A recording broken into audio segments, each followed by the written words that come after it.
What happens when one of the most beloved chat show hosts in Britain faces down a royal guest who refuses to play by the rules?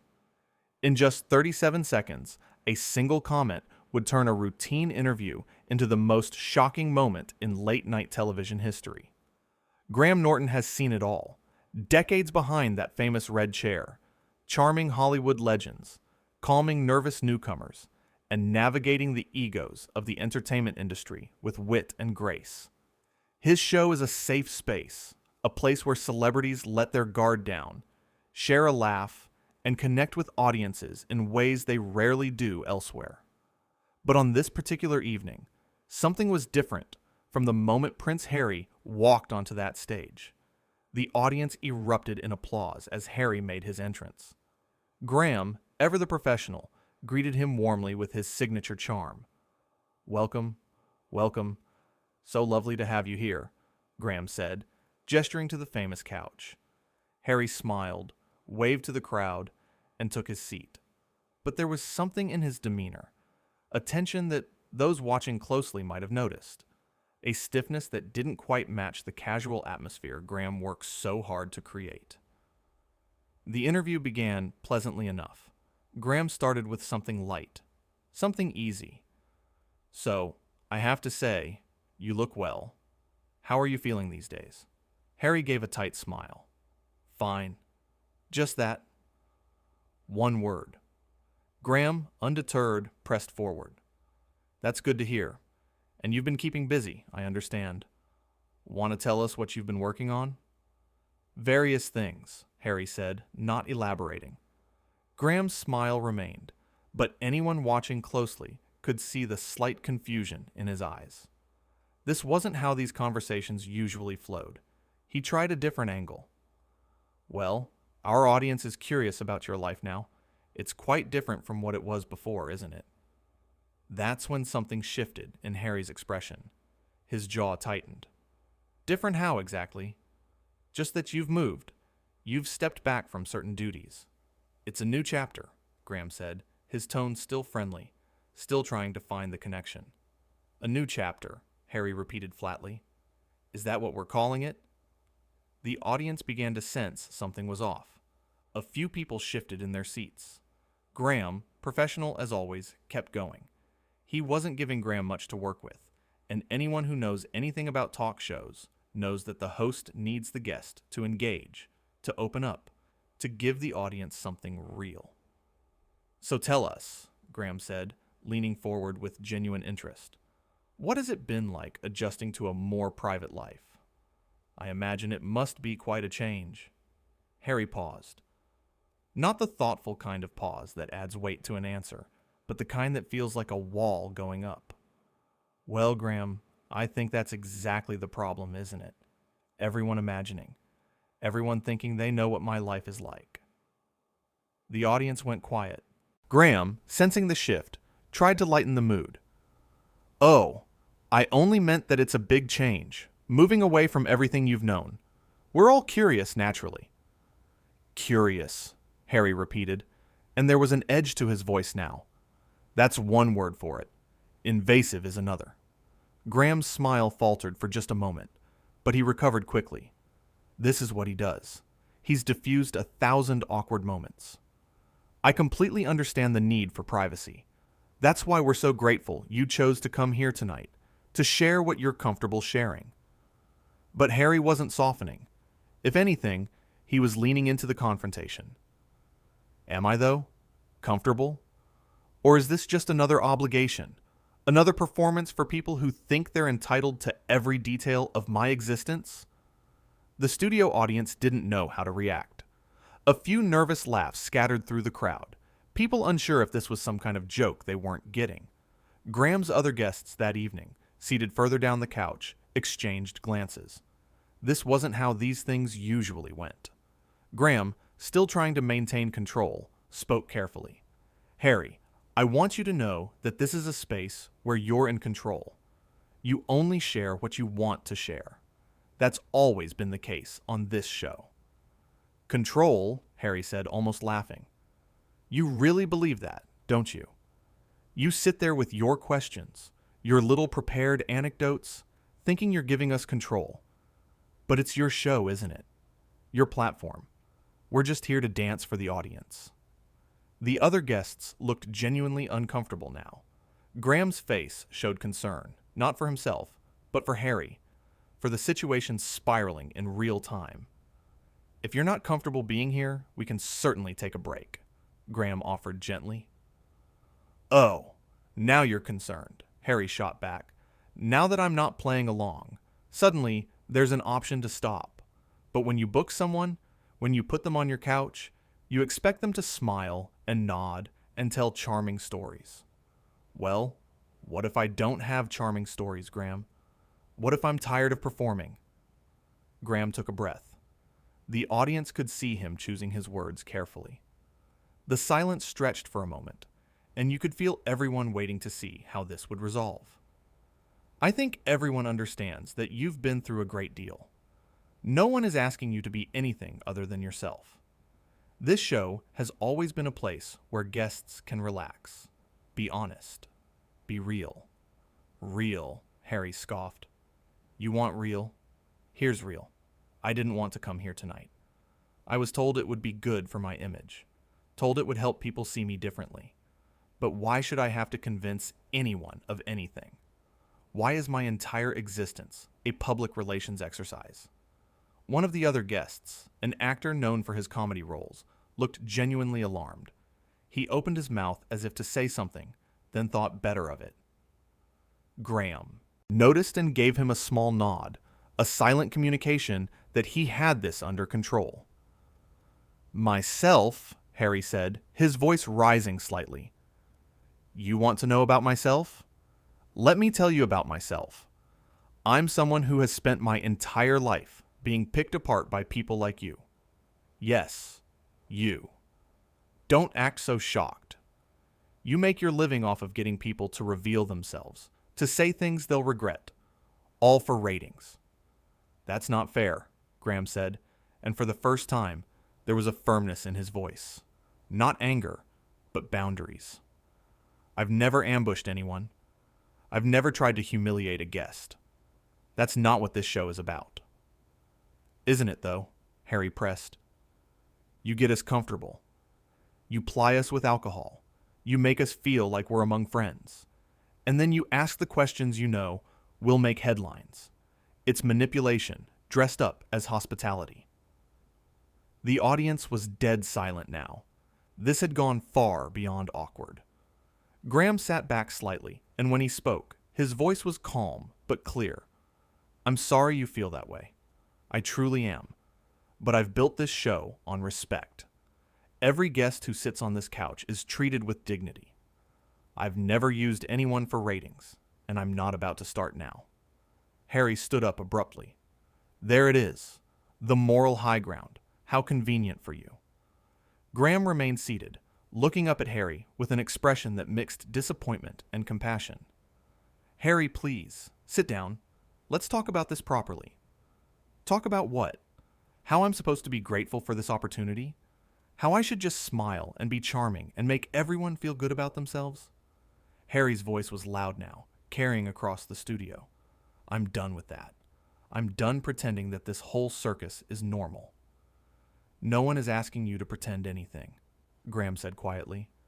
But there are other people here, other guests who came to have a nice evening, a studio audience who took time out of their lives to be here, a crew who worked hard to make this show happen. Whatever you're going through, they don't deserve to be treated like they're part of some grand conspiracy against you. That seemed to hit something in Harry. His face flushed. Oh, so now I'm being rude to everyone? Is that it? I'm the problem? I didn't say that, Graham replied. But yes, right now, your behavior is making everyone uncomfortable, including yourself, I suspect. You don't know anything about me, Harry said, pointing at Graham. You sit there in your comfortable chair, in your comfortable life, judging everyone who doesn't meet your standards of how they should behave. Well, I don't owe you anything. I don't owe any of you anything. Graham stood up now, slowly, deliberately. When he spoke, His voice carried across the studio with quiet authority. "You're absolutely right. You don't owe us anything. But we don't owe you a platform to insult people who have shown you nothing but respect. This is my show. These are my guests. This is my crew, and I won't have them treated this way." Harry stared at him. "Are you asking me to leave?" "I'm asking you to either sit down and have a civil conversation, or yes, to leave," Graham said. "The choice is yours." The studio was so quiet you could hear the cameras running. Harry looked around at the audience, at the other guests, at Graham standing there with his arms crossed. Whatever Harry saw in that moment, it didn't soften him. If anything, it seemed to fuel his anger. "Fine," Harry said. "I'll leave. But don't think for a second that this makes you the good guy, Graham. You're all the same. All of you in the media. You pretend to care. You pretend to be different. But at the end of the day, it's all about the show. Well, I hope this gives you the ratings you wanted." He turned and walked toward the exit. The cameras followed him, unsure whether to keep rolling or cut away. Graham called after him, one last attempt. "Harry, you don't have to leave like this. Please." Harry stopped for just a second, half-turned. For a moment, it looked like he might reconsider, but then he shook his head and continued walking. "I really do," he said, not looking back. The studio doors opened. Harry walked through them, and they closed behind him with a heavy thud that seemed to echo forever in the stunned silence that followed. For a long moment, nobody moved. Nobody spoke. The weight of what had just happened hung in the air like smoke. Graham stood there, looking at where Harry had been, his expression unreadable. His hand came up to his face briefly, rubbing his temple. Then he dropped it, squared his shoulders, took a visible breath. Then he turned back to the audience, back to his other guests, and you could see him physically gather himself. This is what professionals do. They carry on. "Well," Graham said, and there was a slight shake in his voice that he couldn't quite hide. He paused, seeming to search for the right words. That was unexpected. A few people in the audience laughed, more from relief than humor, grateful for any release of tension. Graham walked back to his chair and sat down, smoothing his jacket as he did so. "I want to apologize to everyone here, to our other guests, to the audience, to everyone watching at home. That's not what we're about here. That's not what this show has ever been about." One of the other guests, an actress who had been sitting frozen during the entire confrontation, leaned forward. "Graham, you handled that beautifully. You have nothing to apologize for." "Thank you," Graham said, and he meant it. You could see the appreciation in his eyes. It's never easy when someone is clearly struggling. I hope Harry finds what he's looking for. I truly do. The show continued, but the energy had changed. Graham did his best to bring back the warmth, the fun, the connection that makes his show special. He asked his other guests about their projects, shared stories, got laughs where he could. The audience, to their credit, rallied. They clapped. They laughed. They tried to give Graham what he needed to make the show work. But everyone knew what the real story was. Everyone knew what people would be talking about. In all of Graham Norton's years hosting his show, through hundreds of interviews and thousands of guests, nothing quite like this had ever happened. A guest had insulted him, insulted his show, insulted his entire profession, and then stormed off the set. What made it even more remarkable was how Graham had handled it. He hadn't lost his temper. He hadn't matched Harry's anger with his own. He had simply set a boundary, clearly and firmly, and held to it. He had protected his other guests, his audience, his crew. He had shown that kindness and professionalism don't mean being a doormat. As the show wrapped up, Graham thanked everyone for sticking with them through what he called an unusual evening. He made a few more jokes, tried to end on a light note, and wished everyone a good night. But as the cameras stopped rolling and the audience began to file out. You could see the toll it had taken on him. Members of the crew came over to check on Graham to offer support. His other guests stayed to talk with him, to make sure he was okay. Because that's the thing about Graham Norton. People genuinely like him. Not because he's famous, not because he's successful, but because he's decent. He treats people well. He creates a space where celebrities feel safe enough to be themselves. Harry's behavior stood in stark contrast to everything Graham represents. Where Graham is welcoming, Harry had been hostile. Where Graham tried to find common ground, Harry looked for conflict. Where Graham showed respect, Harry showed contempt. The differences couldn't have been clearer. What makes someone behave that way? What causes a person to walk into a situation and immediately treat it, and everyone in it, with such disdain? These are questions people would ask themselves long after the show ended. Some would speculate about the pressures of royal life, the burden of constant scrutiny, the difficulty of carving out an identity separate from family and tradition. Others would simply say that it was entitled behavior from someone who expected the world to bend to his will.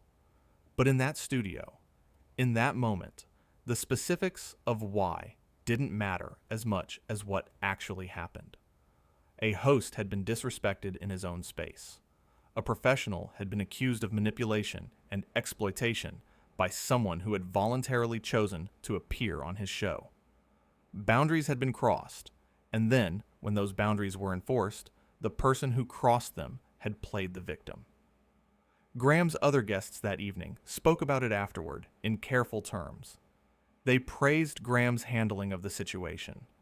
They expressed confusion about Harry's behavior. They made it clear whose side they were on without having to explicitly say it. The audience members who were there told friends and family about what they had witnessed. Some were angry on Graham's behalf. Others felt sad, sensing that they had watched someone's self-destruct in real time. The confrontation lasted only a few minutes, but it felt like much longer to everyone present. Time has a strange quality when tension fills a room. Every second stretches. Every word lands with extra weight. Every silence screams. Those who were there would replay it in their minds for days, remembering details they hadn't consciously noticed at the time. The exact tone of Harry's voice. The look on Graham's face. The collective intake of breath from the audience. What struck so many people was the unfairness of it all. Graham Norton has spent years creating something special in late-night television. His show isn't about gotcha moments or hostile interviews. It's about celebration, about bringing people together, about finding the humor and humanity in conversation. He's interviewed thousands of people, from the biggest stars in the world to newcomers just starting out. And he treats them all with the same warmth and respect. For Harry to come into that space and accuse Graham of being like every other media predator wasn't just wrong. It was cruel. It showed either a complete misunderstanding of who Graham is and what his show represents, or worse, a willful disregard for those facts in favor of nursing his own grievances. The moment when Graham finally stood up and set that boundary was the moment the entire dynamic shifted. Until then, Graham had been trying to smooth things over, to give Harry space to calm down, to find a way forward. But when it became clear that Harry wasn't interested in any of that, when his behavior started affecting everyone else in the room, Graham made a choice. He chose his other guests. He chose his audience. He chose his crew. He chose the integrity of his show. That's leadership. That's character. That's what it looks like when someone has principles and actually lives by them. Graham could have let Harry continue ranting. He could have tried to turn it into spectacle, to milk it for drama. Instead, he shut it down. He gave Harry a clear choice and made it obvious what the consequences would be. And when Harry chose to leave, Graham let him go. There's something powerful about watching someone remain calm in the face of aggression. Graham never raised his voice. He never insulted Harry back. He simply stated facts and held his ground. This is my show. These are my guests. This is my crew. Simple words, but loaded with meaning. This is my space, and I will protect it and the people in it. After Harry left, the way Graham refocused on his other guests, the way he apologized even though he had nothing to apologize for, the way he worked to salvage the evening for everyone who had come expecting a good time, all of it reinforced why people love him. He didn't dwell on the drama. He didn't make himself the victim. He did his job. The other guests followed his lead. They could have frozen, unsure how to proceed after such an explosive moment. Instead, they helped Graham rebuild the atmosphere. They answered his questions with extra energy. They told their stories with extra enthusiasm. They showed, through their actions, that they valued what Graham had done and wanted to help him succeed. The audience, too, played their part. They could have remained shell-shocked, checking out mentally for the rest of the recording. Instead, they laughed louder, clapped harder, engaged more fully. They understood, even if nobody said it explicitly, that they were all in this together. They were all helping Graham pull the show back from the brink. That's the thing about creating something based on respect and warmth. When things go wrong, people want to help fix it. They're invested. They care. Graham has built that kind of community around his show, and it showed in how everyone rallied after Harry's exit. But none of that erases what happened. None of it changes the fact that someone came onto Graham Norton's show and treated him and everyone else there with contempt. None of it alters the reality that a guest, for whatever reason, decided that his own anger and frustration were more important than basic courtesy. The phrase entitled behavior gets thrown around a lot, sometimes unfairly. But watching Harry that evening, it was hard to find a better description. The assumption that Graham's questions were attacks. The belief that being asked to engage in normal conversation was somehow exploitative. The expectation that everyone should accommodate his mood, regardless of how it affected them. The outrage when boundaries were set. All of it pointed to someone who believed the rules that apply to everyone else didn't apply to him. Graham never said any of this, of course. He's far too classy. Even his apology to the audience was framed around hoping they still enjoyed the show, not about assigning blame to Harry. He took the high road, as he always does, but everyone watching understood the subtext. Everyone could see the contrast between the two men. In one corner, a host who has earned his reputation through decades of consistent professionalism and genuine kindness. In the other corner, a guest who walked in with a chip on his shoulder and spent his brief time on stage confirming everyone's worst suspicions about his attitude. It wasn't a fair fight because only one person was actually fighting. Graham was trying to have a conversation. Harry was trying to have a confrontation. The saddest part might be that it didn't have to happen this way. Harry could have declined the invitation if he wasn't up for it. He could have communicated to the producers ahead of time that he was struggling and needed a different approach. He could have, at any point during the actual interview, taken a breath and reset. Instead, he chose escalation at every turn. When Graham offered him a break, Harry took it as condescension. When Graham pointed out that other people were present and deserving of consideration, Harry took it as criticism. When Graham finally gave him the choice between civil conversation or leaving, Harry chose to leave, but couldn't resist one more attack on his way out. Each decision made things worse. Each choice burned another bridge. The 37 seconds that began this entire spiral came early in the interview. Graham had asked a simple question about Harry's life, meant to be a gentle opening. Harry's response, cutting and hostile, set the tone for everything that followed. In those 37 seconds, Harry made it clear that he wasn't there to engage in good faith. He was there with an agenda, a grievance, a need to prove something. And once that tone was set, there was no recovering from it. Graham tried. He really did. He offered multiple off-ramps, multiple chances for Harry to dial it back and start over. But you can't force someone to accept grace they're not willing to receive. You can't make someone be reasonable when they're determined to be aggrieved. All you can do is what Graham did. Set boundaries. Protect your space. Protect your people. And let the person who's causing the problem make their own choices about what happens next. The image of Harry walking off that stage, angry and defiant, stands in such sharp contrast to the image of Graham standing there, disappointed, but dignified. One person desperate to be seen as a victim. Another person actually behaving like a professional.